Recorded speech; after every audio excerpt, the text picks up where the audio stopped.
Hello and welcome to part 12 of building a frog flute, where I've finally got a working frog.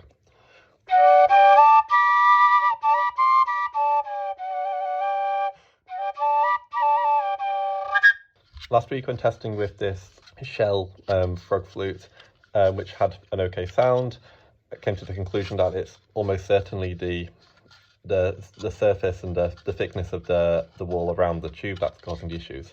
So I thought of a trick I can use to get the slicer to put enough material there. So let's see how it goes. So what I'm doing is exporting the part as two separate parts inside each other. So we have the blue part, which is the tube, and the other part, which is the outer shell. You can see this I've loaded these as a multi-part object, and you can often do this for multicolor prints and stuff, but here I'm using the same material for both.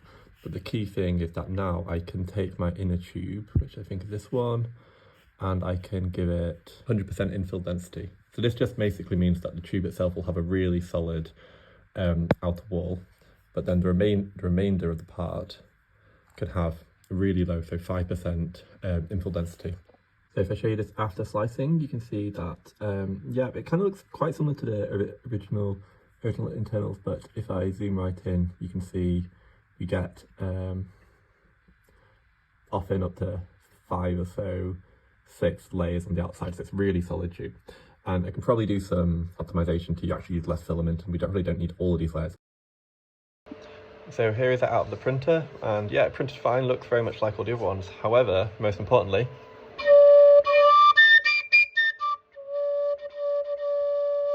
we have our low note. So I've now applied this approach of having the two separate pieces and then printing these separately to the model which has finger holes. So if I hide the outer, you'll see that I've extended the finger holes outwards, just because I don't want to have any issues with the sound all the way out. So I thought I'd have a nice solid piece all the way to the edge.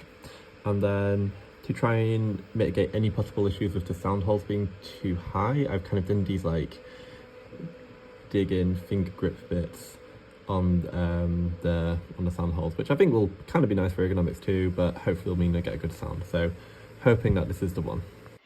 Here it is, fresh off the printer, and finally our prayers have been answered, and the frog flute lives.